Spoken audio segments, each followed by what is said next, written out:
In this video, I'm going to talk about RAW files and what they are very briefly, and then also how you can edit a JPEG file like you would a RAW file.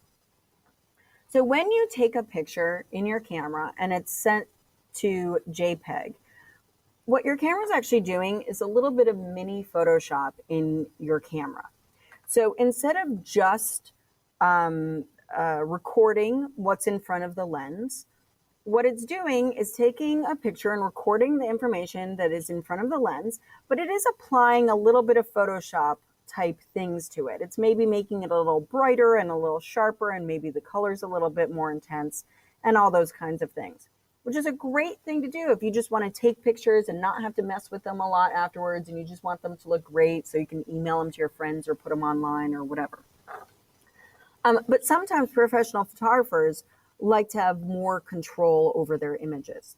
So on certain cameras, you can set it to a RAW file in your settings. And then what your camera does is that it records just what's in front of the camera.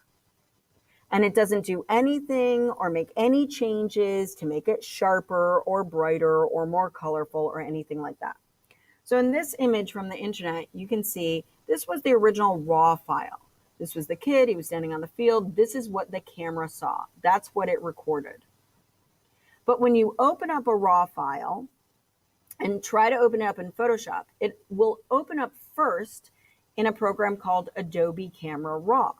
And in there, you make little adjustments to it to make the shadows deeper and the colors more intense and those kind of things. And then some people even take it a step further. They'll edit it in Adobe Camera Raw and then bring it into Adobe Photoshop, and they'll add other things in like a vignette and some brighter colors and other little tweaks.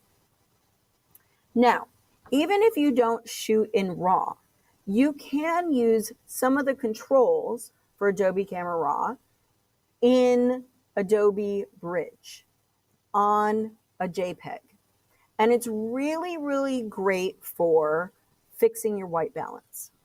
So if I go into Bridge here, I have a whole folder here for raw color correction practice. And some of the pictures, actually, if it has this little symbol above it, it means that it already has been corrected or messed with a little bit in Adobe Camera Raw. But if we take this picture, which is, here, let's look at it bigger. Oh, it's a very small photo to begin with, but it looks a little too bluish. Let's see if there's another one, or this one. Oh, it's a small photo too. Anyway, it's very, very yellowish, right? So it's too far over on the color temperature spectrum. We can go in and make some adjustments in Adobe Camera Raw, even though this is a JPEG. So the way that you do that is you right click and you say open in Camera Raw.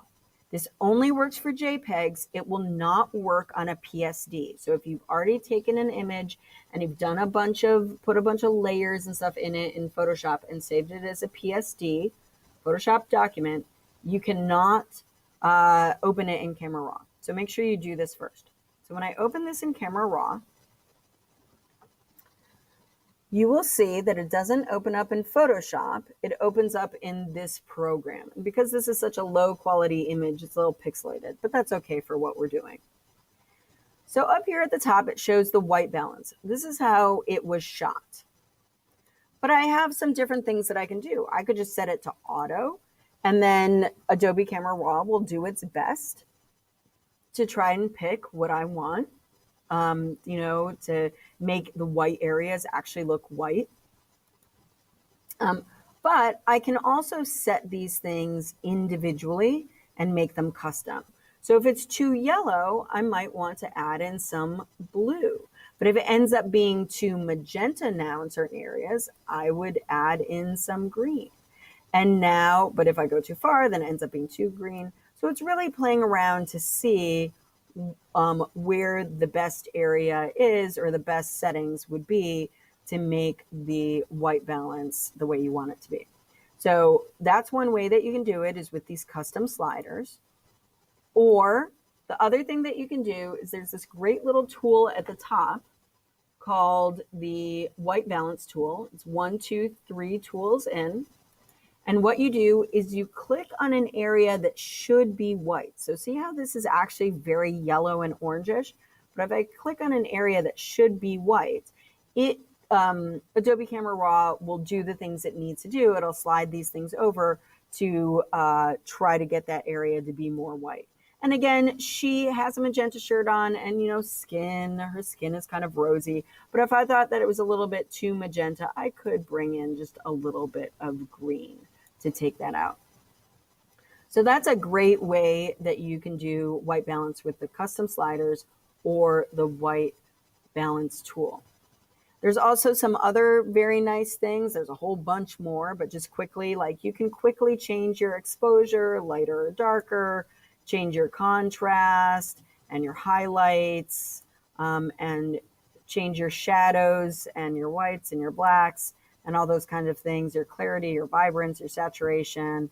You can go in and play with some of these there's even the lens correction and split toning and all kinds of fun things in there that you might want to try. But this is what it's mostly helpful for. I like to use it for white balance, but I personally like to do my exposure and my highlights and shadows and contrast and all of that in Photoshop, because once we open this in Photoshop, I can't really change these settings that I do in here anymore. So I like to do them in Photoshop. So if I change my mind, I can go back. If you just say open image now, then it will open up automatically in Photoshop. And then we could do those other little adjustments that I was just talking about. If you have any questions, please let me know. That's what I'm here for.